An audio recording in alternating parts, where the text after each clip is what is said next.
Ahora vamos a ver la dermatitis por contacto. La dermatitis por contacto va a ser una reacción de hipersensibilidad tipo 4. Recordemos que la reacción de hipersensibilidad tipo 4 es la única que es medida por células. Ahorita repasamos rápidamente esto, pero las células involucradas van a ser los linfocitos T, CD4 positivos y los macrófagos. Ahora, la dermatitis por contacto se va a dar porque estuvimos en contacto con un antígeno extraño. Antígeno vamos a pensarlo como que es un pedacito, un cachito de una macromolécula. En este caso de la macromolécula nos vamos a referir básicamente a moléculas que se encuentran en la hiedra venenosa, o sea, en las plantas, o puede ser, por ejemplo, en ciertas joyas, como son las joyas que contienen níquel. Entonces, por ejemplo, puede ser una pulsera o puede ser, por ejemplo, un collar que contenga níquel, porque la molécula de níquel la vamos a reconocer como extraña. Entonces vamos a ver por qué se va a dar la dermatitis por contacto. Vamos a ponerlo por pasos. Paso 1, vamos a tener, por ejemplo, nos exponemos a una molécula del níquel, por ejemplo. Entonces tenemos una pulsera de níquel, por ejemplo, y el níquel nos está irritando. Las células presentadoras de antígeno que se encuentran en la piel van a ser un tipo de macrófagos especializados. En este caso son las células de Langerhans. Entonces vamos a poner aquí está una célula de Langerhans y la célula se encontró con el pedacito de níquel. Entonces, a través de una molécula que se llama el MHC2, se va a expresar la molécula de níquel. Entonces, digamos, aquí está el níquel. Y un linfocito T, en este caso el linfocito T CD4 positivo, va a reconocer como extraño a esta molécula del níquel. Entonces, aquí está el receptor del linfocito T. Este es el receptor del linfocito T. Va a reconocer como extraño a un pedacito del níquel que fue expresado a través del MHC2. ¿Por qué célula? Por la célula especializada del macrófago, que es la célula de Langerhans. ¿Y a quién se lo está presentando? Al linfocito T. Ahora se va a dar la interacción entre estas dos células. Ya más específico en la sección de inmunología vimos cómo se da la interacción, las interleucinas que se liberan y todo eso. Pero eso va a terminar con activación de los linfocitos TCD4. Activación de los linfocitos TCD4. Y se van a liberar interleucinas como es la interleucina 12 y el interferón gamma. Entonces vamos a tener altos niveles de estas moléculas.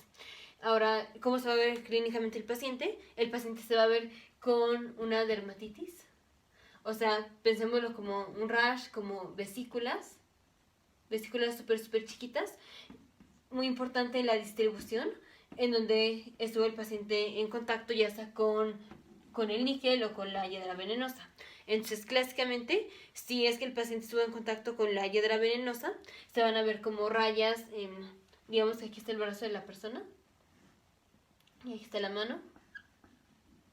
Entonces aquí está el brazo y si el paciente tocó así a una planta que es la hiedra venenosa, vamos a tener así como vesículas en la distribución en donde tocamos a la hiedra venenosa. Entonces si la hiedra venenosa nos tocó así, en esa distribución vamos a tener las lesiones. Por ejemplo, si fue por contacto con una joya que tenía níquel, entonces en la distribución en donde va la pulsera, en esa región vamos a tener las lesiones características. Para ser diagnóstico, pues va a ser en parte por la historia clínica.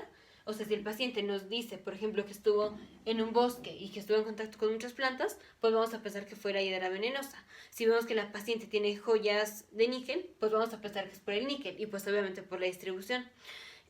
Otra cosa que hay que hacer es tenemos que excluir patologías que se van a presentar de manera similar. Aquí la más clásica es que el paciente tenga dermatitis atópica, porque se presenta de cierta forma similar. Entonces tenemos que descartar que el paciente tenga dermatitis atópica. Ahora la dermatitis atópica es mucho más común en los niños y se presenta más en las lesiones, en las regiones flexoras y no se va a presentar así una distribución característica como es la distribución en donde nos tocó, por ejemplo, la hiedra venenosa o la distribución de la pulsera. Nada más hay que tener esto en cuenta, que hay que descartar la dermatitis atópica. Y de tratamiento, como esta es una enfermedad inflamatoria porque tenemos los linfocitos T y los macrófagos, entonces vamos a dar los corticosteroides. Recordemos que los corticosteroides inactivan a los linfocitos T, ya lo vimos esto en la sección de inmunología, pero vamos a dar corticosteroides y a veces se pueden dar los antihistamínicos, pero básicamente se van a dar los corticosteroides y obviamente de manera tópica.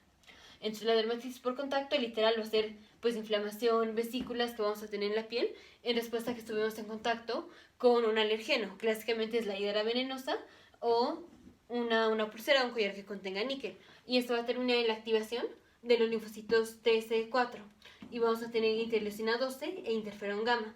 Tenemos que descartar que el paciente no tenga dermatitis atópica, pero esto se va a presentar más en los niños. Y tratamiento nada más damos los corticosteroides tópicos y a veces agregamos un antihistamínico, como puede ser, por ejemplo, difenhidramina. Nos vemos en el siguiente video de futuros médicos, científicos e ingenieros.